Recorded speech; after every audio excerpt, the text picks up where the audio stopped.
Radhe Radhe, her her Mahadev. Welcome back to my YouTube channel. I am Anushka. In this video we study about कैसे geography. In this video we studied about how geography changes with the time. कैसे geography जो होती है वो time के साथ change होती रही।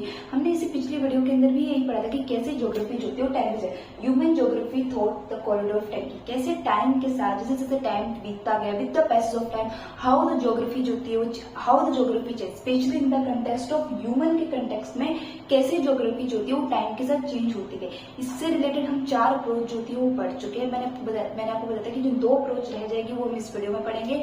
मैंने 4 अप्रोच आपको पढ़ा दिए कि कैसे टाइम के साथ ज्योग्राफी जोड़ती है। 4 अप्रोच भी क्या बोलते हो, आप ये बोल सकते हो कि भाई टाइम हमने डिफरेंट टाइम पीरियड में ज्योग्राफी को अलग तरीके से पढ़ने का तरीका देखा। जैसे कि हमने एरियल डिफरेंसेस की अप्रोच देखी, जहाँ पर हमारी एरियल डिफरेंसेस के टाइम एक टाइम पीरियड था जैसे कि 1970s का जो टाइम पीरियड था वहां पर हम क्या कर रहे थे, एरिया पे ज्यादा फोकस कर रहे थे, वेरिएशन देख रहे थे कि एरिया में क्यों इतना डिफरेंट है। फिर 14th सेंचुरीज के अंदर हम एक्सप्लोरेशन एंड डिस्क्रिप्शन की अप्रोच पढ़ी, जहां पर हम ये देख रहे थे कि नई नई कंट्रीज जो आइडेंटिफाई हुई थी, नई नई कंट्री जो आइडेंटिफाई होने मैप्स पे दिखाया था। इसी तरीके से हमारा टाइम पीरियड जो होता है वो नेक्स्ट हमारा आगे 1960s के टाइम पर हम ज्योग्राफी को कैसे स्टडी करेंगे। 1960s के टाइम पर जो अप्रोच हमारी चल रही थी ज्योग्राफी को स्टडी करने की, स्पेशली ह्यूमन ज्योग्राफी को स्टडी करने की, वो emergence of human radical behaviour school of the thought. ठीक है, सबसे ये 3 अलग अलग है, human radical and behaviour of the thought. सबसे पहले आता है ह्यूमनिस्टिक अप्रोच। ह्यूमनिस्टिक अप्रोच जो थी वो आपकी बाय एफ ट्यूमन ने दी थी। जो ह्यूमनिस्टिक अप्रोच थी आपकी बाय एफ ट्यूमन ने दी थी।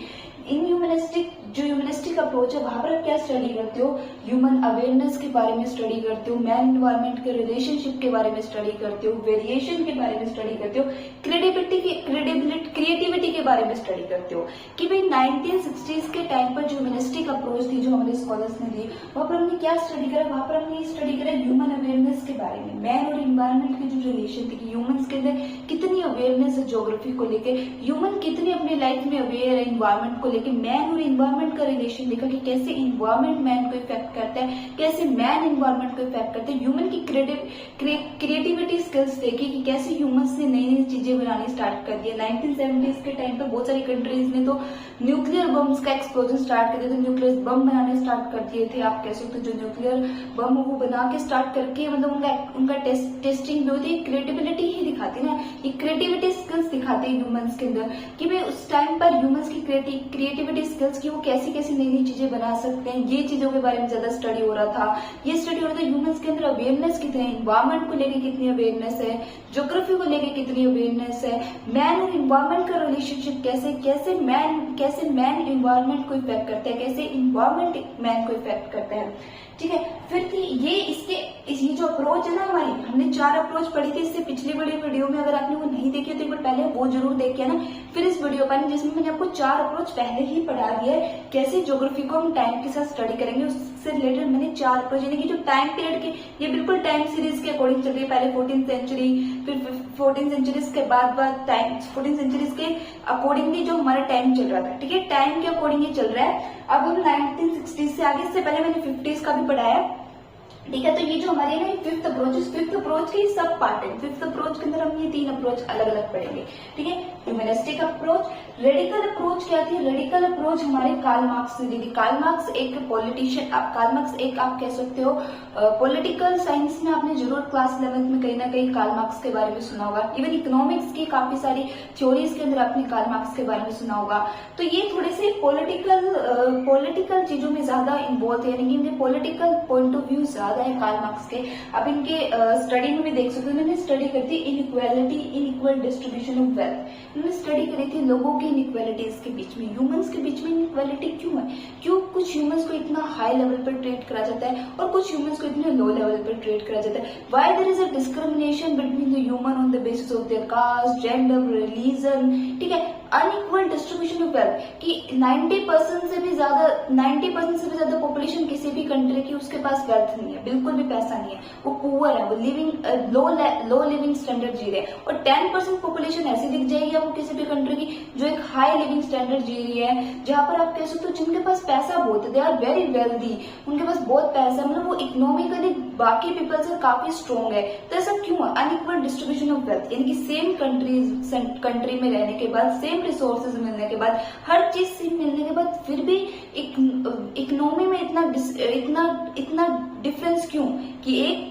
90% से ज्यादा किसी पॉपुलेशन की कंट्री जो होती है वो सिर्फ वो उसके पास पैसा नहीं है, वो क्या करे, गरीबी में रह रही है। बट 10% ऐसी पॉपुलेशन देखने को मिल जाएगी जो बहुत अमीर है, जो बहुत वेल्दी है, जिनके पास काफी मनी है। ठीक है, तो इतना अनइक्वल डिस्ट्रीब्यूशन क्यों मनी का? कुछ लोग इतने अमीर है, कुछ लोग लेवल अमीरी के मामले में इतना और कुछ के पास इतना भी नहीं है। तो why there is so difference, ये डिफरेंस उन्होंने स्टडी करा, अनइक्वल डिस्ट्रीब्यूशन के बारे में स्टडी करा, रिसोर्सेज को लेकर भी डिस्ट्रीब्यूशन जो होता है ह्यूमंस के बीच में काफी डिफरेंट है।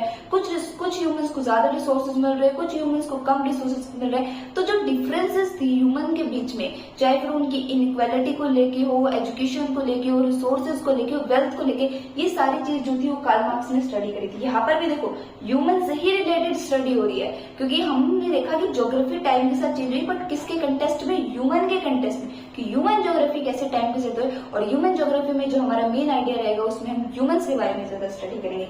फिर थी हमारी बिहेवियर अप्रोच। बिहेवियर अप्रोच जो थी वो वीक लिखने दी थी। बिहेवियर अप्रोच के अंदर हमने स्टडी करी ह्यूमन के बिहेवियर पे, उनकी रेशनैलिटी को लेके, उनके जेंडर को लेके, कि लोग कैसे कैसे ह्यूमंस एक जेंडर के पीपल को ट्रीट करते हैं। मतलब डिफरेंट जेंडर्स होते हैं, डिफरेंट रिलीजन्स होते हैं, डिफरेंट आप कह सकते हो हर तरीके में डिफरेंशिएट। और ह्यूमन का बिहेवियर कैसे होता है, जब वो अपने से अलग किसी ह्यूमन को देखते हैं जिसकी पर्सनैलिटी उनसे बिल्कुल डिफरेंट है, उनका रिलीजन बिल्कुल डिफरेंट है, लैंग्वेज डिफरेंट है, आप कह सकते हो खाने पीने का तरीका डिफरेंट है, कल्चरली और सोशली वो डिफरेंट है, तो वो कैसे उस ह्यूमन के साथ बिहेवियर करते हैं। ह्यूमन के बिहेवियर को स्टडी करा गया कि ह्यूमन कैसे चीजों को लेकर रिएक्ट करते हैं। ठीक है, डिफरेंसेस के बारे में स्टडी करा गया था इस बिहेवियर अप्रोच के अंदर, जहां पर मेन आइडिया सिर्फ ह्यूमन के बिहेवियर को स्टडी करके था। फिर थी हमारी पोस्ट मॉडर्नाइजेशन। ये सबसे न्यूएस्ट अप्रोच है। देखो 1970s के टाइम की बात है, ये 60s की बात है और ये 70s के टाइम है। इससे पहले हमने 50 में भी पढ़ी है, 40 में भी पढ़ी है, 30 में इंटर वॉर पीरियड का टाइम पीरियड भी पढ़ा था, और आप कह सकते हो 14th सेंचुरी भी पढ़ी थी। ठीक है, अब हम पढ़ते पढ़ते कहां पर आ गए? 1970 के टाइम पीरियड में आ गए। 1970 की ये जो पोस्ट मॉडर्निटी की अप्रोच थी, ये जॉन चैपमैन ने दी थी। इस अप्रोच के अंदर क्या होता है कि क्रिटिकली एग्जामिन करा गया कि थ्योरी जो कि 18th सेंचुरी में, स्पेशली इस अप्रोच के अंदर बहुत सारी जितनी भी 18th सेंचुरी के अंदर थ्योरीज दी गई ना, जितने भी स्कॉलर्स हो गए, जितने भी साइंटिस्ट हो गए, जितने भी ज्योग्राफर्स हो गए, उन्होंने 18th सेंचुरी के अंदर अपनी जो भी थ्योरीज दी थी ना, उनके बारे में वो डिटेल स्टडी करेंगे। ये स्टडी करा गया कि whether these theories are true और नॉट और स्टिल एप्लीकेबल और वैलिड फॉर द सोसाइटी।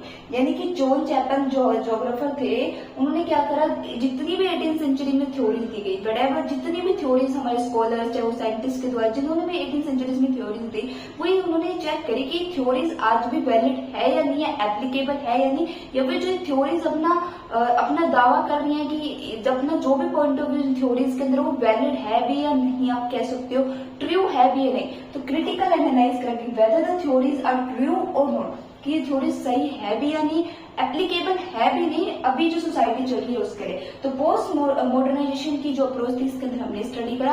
आपके पास 1 मार्क्स के अंदर जो होता है वो ज्यादातर क्वेश्चन आते हैं 1 मार्क्स के अंदर। आपके पास क्वेश्चन जाए कि जो न्यूएस्ट अप्रोच क्या है, हमने टोटल 6 अप्रोच पढ़ी, मैंने आपको बताया था।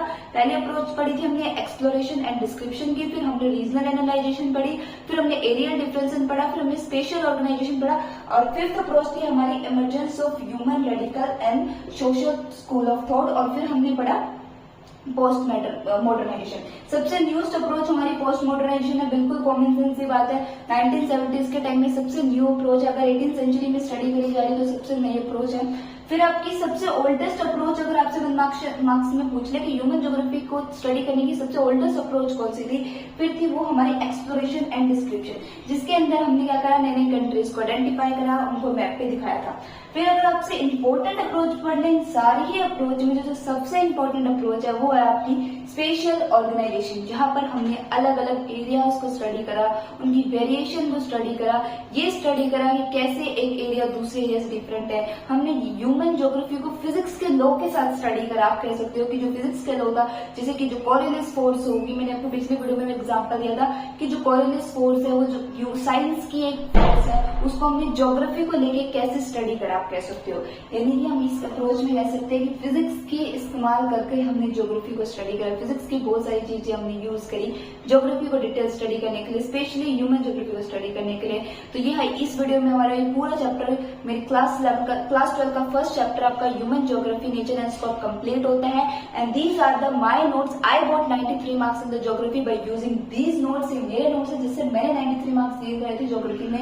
आप क्या कर सकते हो, इन सबको कॉपी कर सकते हो एज इट इज, आपको यही आप इनको एज अपने नोट्स की तरह यूज कर सकते हो। ठीक है, आप इन्हें अपनी नोटबुक में कॉपी करें और इनके मल्टीपल टाइम रिवीजन करें, आपको भी ये बेनिफिट रहेंगे। हाँ, आपको थोड़ी एनसीईआरटी लैंग्वेज से आपको डिफरेंस दिखेगा। अगर आप एनसीईआरटी बुक में जाओगे तो शायद आपको लैंग्वेज में डिफरेंस दिखेगा, बट आपको कॉन्सेप्ट वही दिखेगा, वही एनसीईआरटी बुक में लिखा हुआ है, ये मेरे नोट्स में, बस लिखने का तरीका अलग है और समझाने का तरीका अलग है। ये एनसीईआरटी बुक से ही मैंने बनाया है, बट बस ये कि एनसीईआरटी बुक थोड़ी सी, ह्यूमन ज्योग्राफी की जो एनसीईआरटी बुक है ना, वो थोड़ी सी डिफिकल्ट लैंग्वेज में, ये सिर्फ आपको इजी में मिलेगा, आपको पूरे नंबर मिलेंगे। आप अपने मन में कोई डाउट मत रखना कि नोट्स अगर हमें यूज करें कि हमें मार्क्स पूरे नहीं मिलेंगे। मेरे नोट्स है जिससे मैंने 93 मार्क्स गेन करे थे और मेरे थ्योरी में 1 मार्क्स नहीं कटे थे, मेरे 7 के 7 मार्क्स जो थे वो एमसीक्यूज में कटे थे, बट आपके नहीं कटेंगे। मैं आपको हर वीडियो के बाद उसके इंपॉर्टेंट एमसीक्यूज प्रोवाइड करूंगी, आप इन नोट्स को यूज कर सकते हो।